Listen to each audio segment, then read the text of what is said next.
Hello there. Thank you all for joining us at StreamHorseTV. We will be talking Tokyo Equestrian with the lovely Catie Staszak, international show jumping commentator and CEO of Catie Staszak Media. Catie, thank you so much for joining us for this discussion. Thanks so much for having me. It's so exciting. Everybody's finally in Tokyo. It's been a long time coming, as they say. We have our teams. They are all arrived, I think, right? And let's just talk about who we sent over and how everybody's doing and what you think of the selections.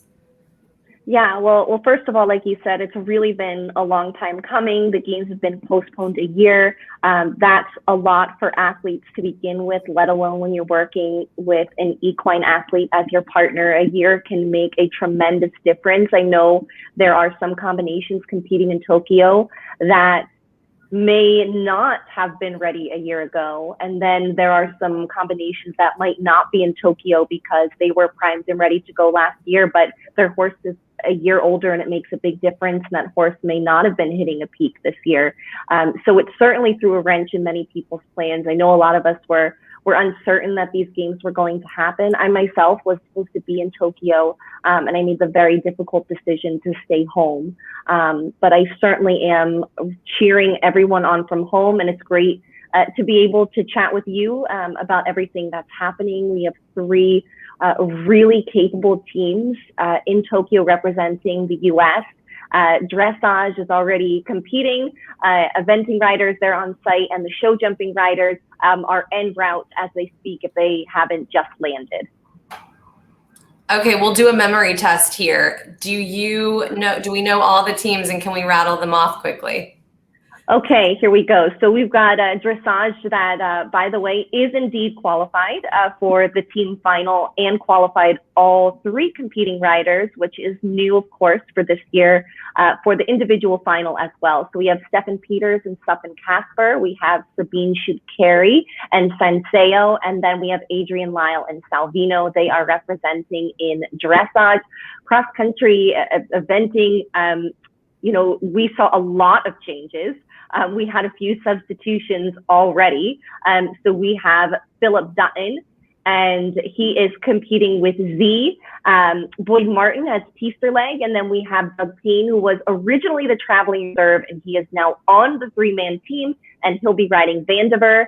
And in the show jumping, which is my specialty, they have announced 4 riders. Of course, only 3 can compete in team competition, but you can utilize the 4 riders in different ways.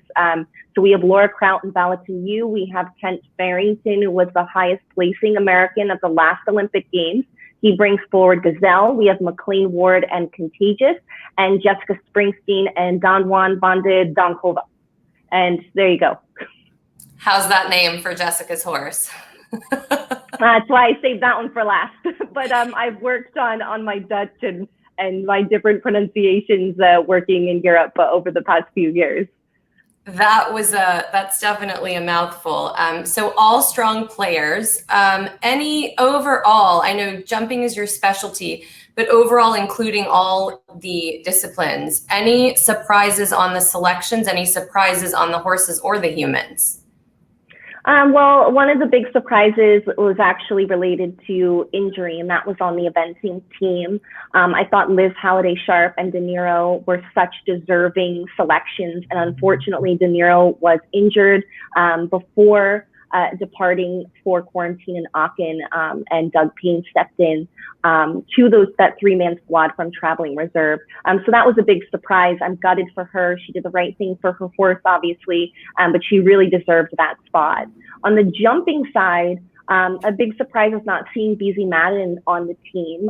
Beezy had said more than a year ago that the Tokyo Olympic Games would be her last major championship before she kind of took a step back and refocused her career more on the developmental side than competing in high performance sport.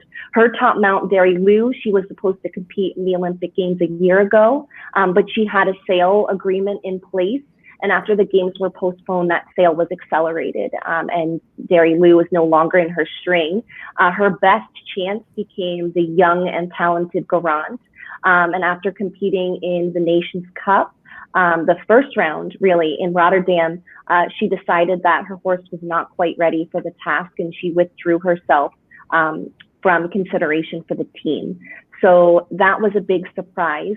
But again, Beezy is an incredible horsewoman, and that is someone putting their horse first. So you have to commend them for that. It's very sad and odd not to see Beezy on an Olympic team. She's a two-time Olympic gold medalist. But whether we see her in another championship again or not, we certainly haven't seen the last of her in this sport.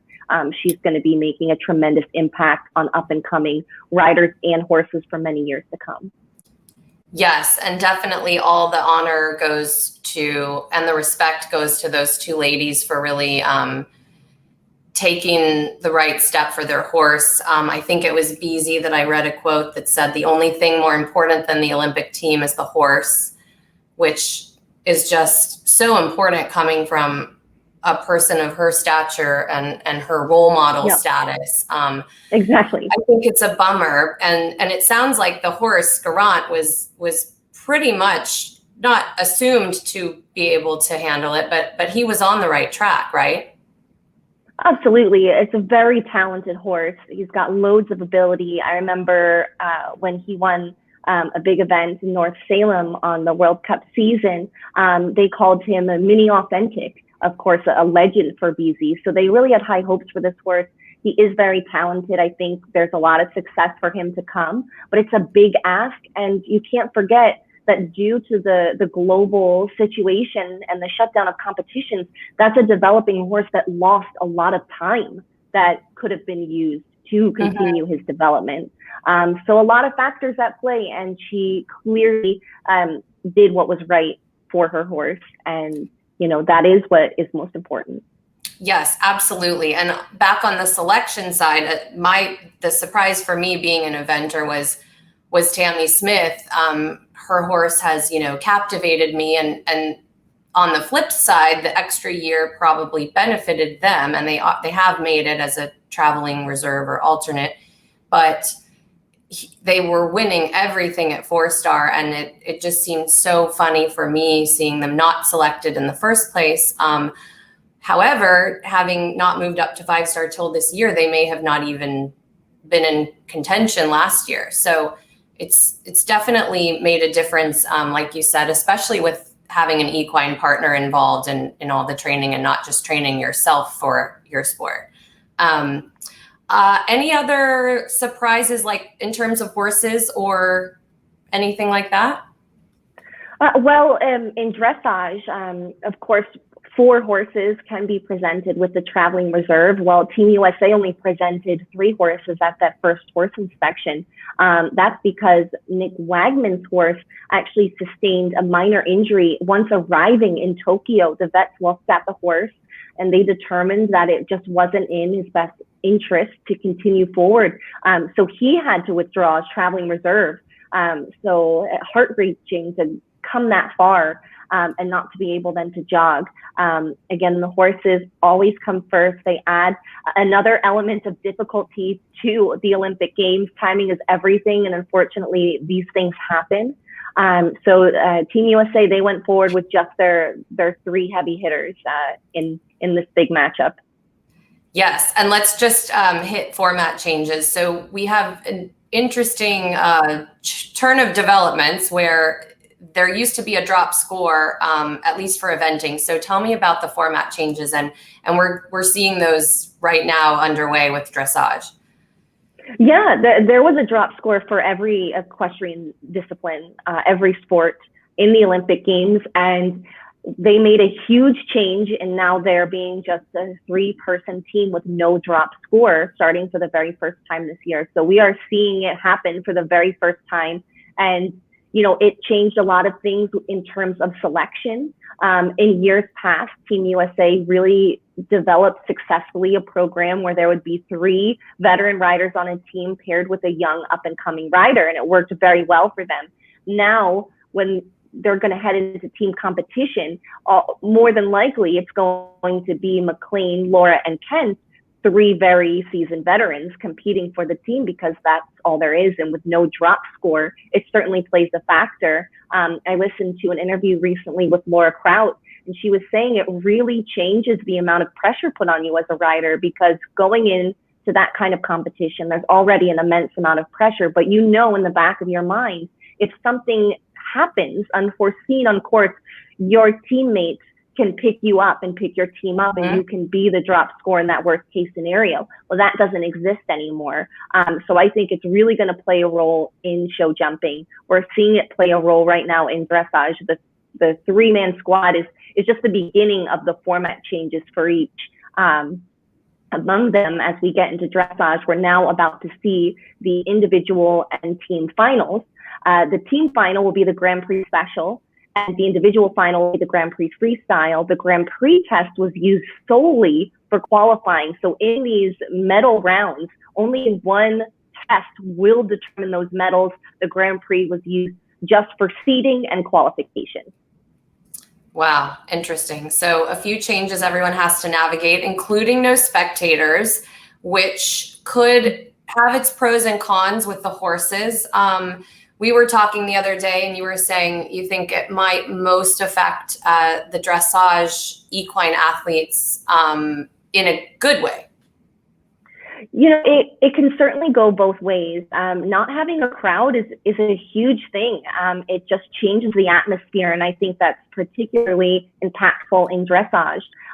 For a very hot horse, I think it benefits a horse like Stefan Peters' Suppenkasper. The horse, he really practiced a lot at home to get him ready for events like Friday Night Lights at the Global Dressage Festival in Wellington, and being in that atmosphere with a very excitable crowd and at night. And now that it's a bit quiet, I think it helps that horse. That horse is very hot, it's a very big horse with a lot of power, so he can harness that little bit more and kind of tone things down, and that's really important for that horse. But we did see some other horses in qualifying that just came out a little bit dull because the crowd really does light them up and give them that extra edge and that power to give a little bit of a bigger, bolder movement. So it can certainly help some and hinder others. I think we saw both of that in the dressage qualifying. Yes, and for those of you out there wondering, yes, horses can get agitated or want to show off if there are people watching. And definitely we will be having our wonderful 7-time Olympian Philip Dutton sending in some reports from the ground for StreamHorseTV that we will be hitting here in our next few episodes. And he, in his first diary entry, he mentioned how grand and spectacular the jumping stadium is, and what a shame that it will be empty. The other thing he mentioned that was interesting was he said that everyone has been very welcoming, just for the record. So with all of the press about negativity, he said everyone seems very proud and welcoming as far as the Japanese. And they are going to walk the cross-country course this week, so we're hoping for some feedback on that as well. And so talking about what's happening now, dressage, we qualified, right? USA qualified in fourth? Yes. So again, the qualifying only relates to seeding. They took the top 8 teams. Team USA qualified in fourth. Unsurprisingly, Germany is leading pretty commandingly, but they all start on a blank slate when they go tomorrow. Medals are decided solely with the Grand Prix Special test. So that just relates to seeding. So they'll be fourth to last in returning in that order when they're grouped. And we'll see. I mean, they have a very strong chance. Germany, again, was pretty commandingly ahead of everyone else in that qualifying. But then you had things a little bit more closely grouped, second through fourth. I think Great Britain has a really tremendous squad, and I really enjoyed watching them in qualifying. So I think, medals very much on the table for Team USA, and they will certainly be gunning for those. And our Sabine put up her personal best in qualifying, right? Yes, she did. She was magnificent. I really was watching, on my phone and cheering to myself watching her. It was brilliant. It was such a beautiful test. They have such a lovely story. She acquired that horse as a 3-year-old. She's developed him entirely herself, a tremendous accomplishment to get him here. And she was the first rider to go for Team USA. Qualifying was split over 2 days. She was the only US rider that competed on day 1 of qualifying. And she was just sensational. She was really, really brilliant. We saw some surprises. I called it Tale of Two Cities, really, with qualifying on day 1 and day 2, because day 1 you saw jubilation, you saw personal bests. And on day 2, you saw miscues, you saw uncharacteristically low scores. The fact that Isabel Wirth, the most decorated equestrian Olympian of all time, world #1, the fact that she is not leading and is going to return in second for the individual final was jaw-dropping. There were just some miscues happening. We saw Adrian Lyle and Salvino. They were really expected to score in the 80% range, and they didn't quite meet 75%. They scored 74% change. So, again, this is only based on seeding. So they will start with a blank slate, and they can still medal. It will be based solely on that one test. So they get in, and that's all that matters. But we certainly saw some surprises, and it was good that everybody could get out there, get the jitters out, and prepare. But what a moment for Sabine to really shine. Yeah, that's excellent. And it sounds like Team USA is as strong as they've ever been on the dressage side of things. Isabel, who you mentioned, is the reigning gold medalist. Is that correct? Yes. An individual. Yes. Okay, so we'll be watching her, and I've got my stat here that the German teams have won 13 of the last 20 Olympic team contests, and their only big glitch was at London when the actual Great Britain home team got them for the gold medal, I believe, but I think Germany was the glitch was the Legro. That's what the glitch was. That was the glitch. But Isabel Wirth has dominated dressage sport worldwide for many years. She comes in a very heavy favorite. And I have no doubt that she will come out very determined in both the team and individual finals. And it would be more shocking should she not come away with at least one more gold medal. That's fantastic. And since you mentioned Vallegro, how is Charlotte doing? She's on a different horse, right? So it must be just a completely different experience when you've ridden the, arguable greatest of all time. I don't know how many would argue it. That horse is just sensational. But Charlotte brings forth a young horse in Gio, who really a year ago probably would not have been ready for Tokyo. Charlotte had another top horse, and she didn't feel that horse would be able to handle the summer conditions in Tokyo. So she elected to bring this younger mount. Of course, they scored a personal best. And they are into both team and individual qualifying, as Charlotte does. She was brilliant. She was so thrilled with her horse, but she really took a gamble in bringing him to Tokyo. It looks like so far that's paying off. These are tough competitors, greatest horse in the world ever or not. They're definitely fierce. And we'll look forward to hearing how everyone does in the actual medaling rounds when we come back.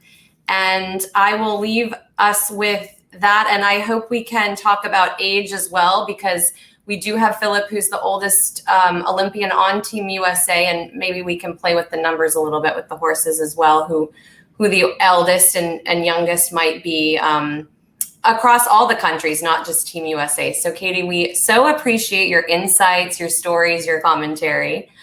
Thank you so much for being here.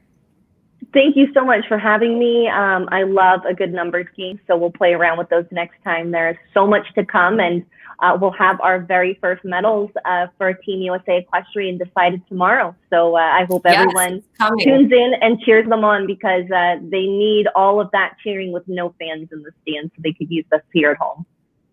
Yes, and that's one of the reasons we're doing this, is to really make that energy palpable from across the world and really get engaged and encourage everyone to be part of the cheering, part of the conversation, part of the buzz.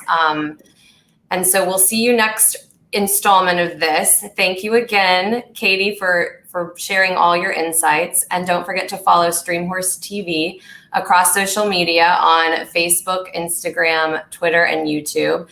Join us again when we come back. We will know who medaled in dressage, and we will hopefully have some take on the cross-country course for eventing. So we'll see you next time. Thanks, everyone. Bye, y'all.